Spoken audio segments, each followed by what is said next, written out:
ضربت یداک، لیکن میں میرے امتی تجھے بتاتا ہوں، جب بھی شادی کرنے کے لیے جاؤ، نہ مال کو دیکھو، نہ حسب کو دیکھو، نہ نسب کو دیکھو، نہ خوبصورتی کو دیکھو، نہ جمال کو دیکھو، بلکہ دین والی لڑکی کا انتخاب کرو، دین والے لڑکے کا انتخاب کرو۔ اور اگر ایسا نہیں کرو گے تو میرے نبی نے فرمایا ضربت یداک، پھر بعد میں پچھتاتے رہو گے۔ کیا کرو گے؟ پچھتاتے رہو گے۔ تو اس لیے تم دیندار لڑکی سے شادی کرو۔ حضرت محترم میرے نبی علیہ السلام کا فرمان کہ دیندار لڑکی سے شادی کرو۔ کس سے؟ اب میں آپ کو بتانے لگا ہوں، شادی اور نکاح صرف 6 چیزوں کا نام ہے، اس کے سوا شادی میں کچھ نہیں۔ 7ویں چیز شادی کا نام ہے، 7ویں چیز نکاح کا نام ہے۔ وہ کیا 6 چیزیں ہیں کہ جو شریعت نے ہم پر کچھ فرض کی ہیں، کچھ واجب کی ہیں اور کچھ سنتیں مؤکدہ بنائی ہیں۔ یہ علمی پوائنٹ ذہن میں رکھیے، شادی صرف 6 چیزوں کا نام ہے، ان میں سے 2 فرض ہیں۔ کتنے؟ 2 فرض، 1 واجب اور 3 سنت۔ اب اس پر تفصیل سنیے، فرض کون سے ہیں؟ شادی کے فرض کون سے ہیں؟ اس کے علاوہ یہ جو بارات جاتی ہے، اس کا شریعت کے ساتھ کوئی کنسپٹ نہیں۔ شریعت میں کسی حدیث میں کسی بارات کے حوالے سے میرے نبی کی 4 بیٹیوں کی شادی کسی ایک سے کوئی ثابت کرے کہ میرے نبی نے اسی طرح بارات کے حوالے سے اس طرح کا اہتمام کیا کہ 200-300 لوگ چلے گئے بارات کے ساتھ، پھر کھانا کھایا لڑکی والوں، اس کا کوئی شریعت کے ساتھ کوئی کنسپٹ نہیں۔ پھر جہیز جیسی یہ اس امت کا المیہ ہے۔ آج گھروں کے اندر میرے نبی کے امتیوں کے گھر میں جوان بیٹیاں پوری ہو گئی اس چکر میں کہ باپ صبح سے شام تک اتنے قرضے کی دھل میں پھنسا ہوا یہ سوچتا ہے کہ اگر میں اسے جہیز نہیں دوں گا تو کل لوگ باتیں کریں گے کہ ایسے گھر سے آ گئی، اپنا سامان بھی لے کر نہیں آئی۔ یاد رکھیو، یہ جہیز جیسی بیماری اس کا بھی شریعت کے ساتھ کوئی کنسرن نہیں۔ اب سنیے 6 کون سی چیزیں ہیں کہ جو شادی ہوں تو شادی ہوتی ہے اور اگر نہ ہوں تو شادی نہیں رہتی، نکاح نہیں رہتا۔ تو اس میں سے یاد رکھیے 6 میں سے 2 فرض ہیں۔ کتنے فرض کون سے ہیں؟ نمبر پہلا ایجاب و قبول۔ ایجاب و قبول شادی اور نکاح کا یہ ایک فرض ہے، اگر یہ ادا نہیں ہوگا شادی نہیں ہوگی۔ وہ ایک فرض ایجاب و قبول۔ ایجاب کس کو کہتے ہیں؟ قبول کس کو کہتے ہیں؟ ایجاب آفر کو کہتے ہیں کہ میں نے اتنے حق مہر میں تجھے یہ بیٹی دی، آفر ہے۔ اور آگے قبول ایکسپیکٹ کو کہتے ہیں، بندہ کہے ایکسپٹ کرے، بندہ یہ کہے مجھے قبول ہے۔ یہ ہے ایجاب و قبول، یہ پہلا فرض ہے شادی کا جو شریعت نے تم پر لاگو کیا۔ اور دوسرا فرض 2 عادل گواہ۔ قرآن کی سب سے بڑی آیت گواہوں کے بارے میں نازل ہے۔ سورہ بقرہ کے اندر آیت نمبر 286 قرآن کہتے ہیں وَاسْتَشْهِدُوا شَهِيدَيْنِ مِن رِّجَالِكُمْ، جب بھی کوئی معاملہ کرنا ہو 2 گواہ چن لیا گیا۔ تو یہ دوسرا فرض 2 گواہ، پہلا فرض ایجاب و قبول شادی کا، اور اس کے بعد ہے واجب۔ کیا ہے واجب؟ کیا چیز ہے؟ تو واجب جو شادی کا تیسرا رکن ہے وہ ہے حق مہر۔ کیا ہے؟ حق مہر۔ حضرات محترم یاد رکھیے، حق مہر یہ عورت کا حق ہے۔ شریعت نے یہاں تک بیان کیا کہ اگر شوہر فوت ہو جائے تو اس کے ترکے میں سے نکال کر پہلے بیوی کا حق مہر ادا کیا جائے گا، اس کے بعد اس کے دفن کفن کا اہتمام ہوگا۔ یہ حق مہر اتنا ضروری ہے۔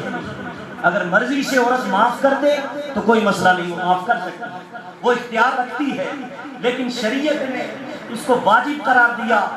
جو بندے 50 سال سے حق میں اپنی بیوی کا نہیں ادا کرتے، میرے نبی نے فرمایا وہ حرام کاری کر رہے ہیں۔ یہ اتنا لازمی مسئلہ ہے۔ یہ 3 چیزیں آپ نے سن لی، 2 فرض 1 واجب، اور آگے 3 سنت ہیں۔ کتنی؟ 3 سنتیں۔ کون کون سی؟ خطبہ مسنون، خطبہ مسنون میرے نبی نے بیان فرمایا۔ جو امام صاحب خطبہ پڑھتے ہیں نکاح کا، یہ سنت ہے، کیا ہے؟ اور اس کے بعد دوسری سنت میرے نبی نے فرمایا وہ یہ ہے نکاح کے فوراً بعد چھوارے پھینکنا، چھوارے پھینکنا، عوام پر پھینکنا۔ اب کوئی کہے مولوی صاحب یہ کیسے کر دیا، آپ اس کو پھینک رہے ہیں؟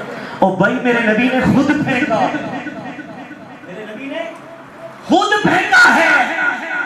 اکثر ہمارے گاؤں میں پہلے ہوتا تھا کہ یہ پھول مٹھائی ہوتی تھی، یہ پھینکتے تھے۔ یہ اس کی اصل یہ حدیث ہے کہ میرے نبی اس دوسری سنت پر عمل کرتے ہوئے نکاح کے بعد چھوارے پھینکا کرتے تھے۔ کیا کرتے تھے؟ چھوارے پھینکا کرتے تھے۔ یہ دوسری سنت نکاح کی بتائی گئی۔ اور آخری سنت تیسری سن لیجئے، وہ یہ ہے دعوت ولیمہ۔ دعوت ولیمہ بخاری اور مسلم کے اندر بڑی تفصیلات کے ساتھ حدیثیں موجود ہیں۔ میرے نبی نے فرمایا تم اپنا ولیمہ کرو، اگرچہ کہ ایک ہی بکری کو ذبح کرو سے، لیکن یاد رکھو میرے نبی کی 13 ازواج ہیں۔ کتنی؟ 13 ازواج میں 11 ازواج ایک وقت میں نکاح میں تھی میرے نبی کی۔ اور سب سے بڑا جو بخاری کے اندر ولیمہ بیان کیا گیا میرے نبی کی سب ازواج میں سے سب سے بڑا، وہ حضرت زینب کا۔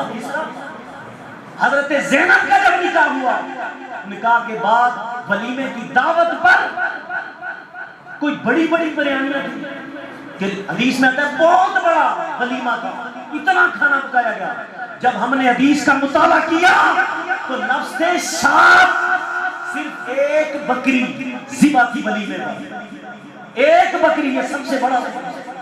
اور بعض روایات کے اندر آتا ہے کہ میرے نبی نے ایک اور، یہ تو حضرت زینب بن حنجش اور دوسری حضرت زینب جو حضرت زید کے نکاح میں تھی، اور زید وہ کہ جن کے بارے میں سورہ احزاب کی آیت نمبر 37 میں رب کہتا ہے زیدوں بتا، وہ صحابی ہیں جن کا نام قرآن میں آیا ہے، جو میرے نبی کے منہ بولے بیٹے تھے۔ اب سنیے، جس وقت حضرت زینب کا نکاح میرے نبی کے ساتھ ہوا تو نکاح کے ولیمے پر کیا تھا؟ حدیث کے لفظ سنیے اور بچل جائیے۔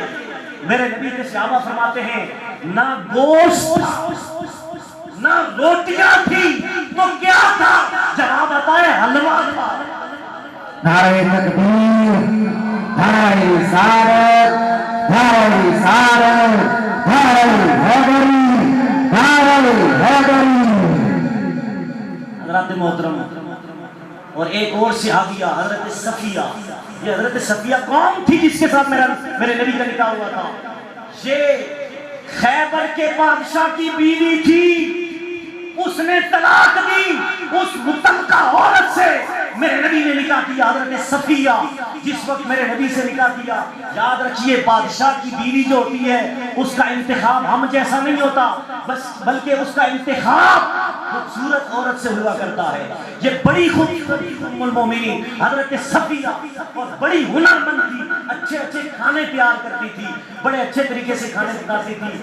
تو اس پر باقی ازواج کو بڑا اعتراض ہوتا تھا کہ یہ بڑا اچھا کھانا پکاتی ہے۔ عورتیں آپ کو پتہ ہے بیویاں زیادہ ہو تو اختلاف بڑھ جاتے ہیں، تو اکثر ان کے پاس ٹسل لگی رہتی تھی۔ تو روایت کے اندر آتا ہے یہ ایک یہودی کی بیٹی تھی۔ کس کی بیٹی تھی؟ تو باقی ازواج نے تانا دے دیا۔ کیا تانا دیا؟ تانا یہ دیا کہ یہ تو یہودی کی بیٹی، تو یہ روتی روتی میرے نبی کے پاس آ گئی، میرے نبی کی زوجہ۔ اب دیکھیے کس طرح ہینڈل کرتا ہے ایک گھر والا، ایک شوہر اور یہ امام الانبیاء ہے، دولہ کائنات، میرے نبی نے اس مسئلے کو کس طرح ڈیسالو کیا، کس طرح حل کیا۔ حدیث پاک کے اندر آتا ہے میرے نبی نے فرمایا تمہیں انہوں نے تانا دیا نا میری باقی ازواج نے کہ تم یہود کی بیٹی ہو، تو ہے صفیہ، میں تمہیں جواب دیتا ہوں جا کر تم ان سے کہو میں یہودی کی بیٹی نہیں ہوں بلکہ حضرت ہارون علیہ السلام کی اولاد میں سے۔ یہ ہے اپنی بیوی کو تسلی دینا، مسئلے کا حل کرنا، اور حضرت موسیٰ علیہ السلام کی بھتیجی ہو یہ بتا کے تسلی دی۔ حضرت محترم یہ وہ شادیاں تھی، آج میاں بیوی میں ذرا سا جھگڑا پڑ جائے، اختلاف پڑ جاتا ہے۔ حضرت عائشہ پاک سلام اللہ علیہ کثیرا کثیرا، یہ میرے نبی کی زوجہ محترمہ ہے، ایک مرتبہ میرے نبی کے ساتھ بحث ہو گئی، جھگڑا پڑ گیا، اختلاف پڑ گیا، اچانک دروازے پر دستک ہوئی، دروازے پر دستک ہوئی ہے، سنو یہ شادی شدہ جتنے افراد ہیں کان دل کے کان کھول کر یہ دل کی تختی پر یہ بات لکھ دیں کہ کس طرح میرے نبی اپنی بیویوں سے پیار کیا کرتے تھے، کیا اہتمام تھا۔ آج یہ گھرانہ کبھی قیامت تک طلاق تک بات سوچتا بھی نہ اگر میرے نبی کی سیرت کا مطالعہ کر لیتا۔ حضرت عائشہ پاک میرے نبی کی آپس میں جھگڑا پڑ گیا، اختلاف پڑ گیا، حدیث پاک کے اندر آتا ہے دونوں کی آپس میں ان بن ہو گئی۔ اب سنو میرے نبی علیہ السلام کے سسر حضرت عائشہ پاک کے والد سیدنا ابوبکر صدیق دروازے پر آ گئے، جو ہی آئے تو میرے نبی نے کہا عائشہ اب تم چپ رہو، تمہارا باپ آ گیا میرا سسر، اب ان سے ہی فیصلہ کروائیں گے، ان کو ثابت بنائیں گے، غلطی کس کی ہے۔ سنو میرے نبی کے غلاموں سنو، حضرت ابوبکر صدیق جو ہی اندر جلوہ فروز ہوئے، میرے نبی نے حضرت عائشہ صدیقہ سلام اللہ علیہ کثیرا کثیرا سے فرمایا عائشہ پہلے تم بات کرو گی یا میں کروں؟ پہلے تم بات کرو گی؟ اس میں بھی کتنا پیار ہے یار، میاں بیوی میں اختلاف ہے لیکن پھر بھی شوہر کہہ رہا ہے پہلے تم بات کرو گی یا میں کروں؟ اللہ اللہ میرے مصطفیٰ کریم کی زوجہ محترمہ حضرت عائشہ پاک نے اپنے ابا جان سیدنا صدیق اکبر کے سامنے غصے میں تھی، جذبات میں تھی، یہ جملہ کہہ دیا یا رسول اللہ بات آپ ہی کر رہا ہوں لیکن سچی بات۔ یہ جملہ ان کے منہ سے جب نکلا نا، ظاہر تو وہ لوگ گستاخی والے تو نہیں تھے، ان کے قریب تک بھی گستاخی کی بو نہیں آتی تھی، لیکن یہ میاں بیوی کے درمیان ایک ادب کا تقاضا ہوتا ہے، اکثر یہ ہوتا ہے کہ تم بات کرو گے سچی بتانا۔ ایسا ہی جملہ سیدہ پاک نے بولا تو میرے نبی علیہ السلام تو خاموش رہے، لیکن سیدنا صدیق اکبر غلام کا کام تو نہیں کہ حضور کے بارے میں اس طرح کا جملہ بولا جائے وہ خاموش رہے۔ یہ صدیق اکبر تو وہ ہیں جنہوں نے اپنے باپ کے منہ پر تھپڑ دے مارا تھا اور بعد میں کہا تھا لو کانا سیفی لقتلت عندا، اگر میرے ہاتھ میں تلوار ہوتی میں باپ کو نبی کا گستاخ سمجھ کے قتل کر دیتا، میرے ہاتھ میں تلوار نہ تھی اور میں نے تھپڑ دے کر اس کا ہوش ٹھکانے میں لگایا۔ یہ وہ صدیق اکبر تھے، انہوں نے کیا کیا؟ چھک کے تھپڑ مارا اپنی بیٹی عائشہ پاک۔ آپ تجھے شرم نہیں آتی؟ تو اللہ کے نبی کے بارے میں یہ کہہ رہی ہے کہ سچ سچ بولنا، اللہ کے نبی تو صادق ہے۔ جو یہ مسئلہ ہوا جب تھپڑ پڑا تو اب دیکھیں میاں بیوی کے اختلاف سنیے، میرے نبی کے گھر کا معاملہ ہے۔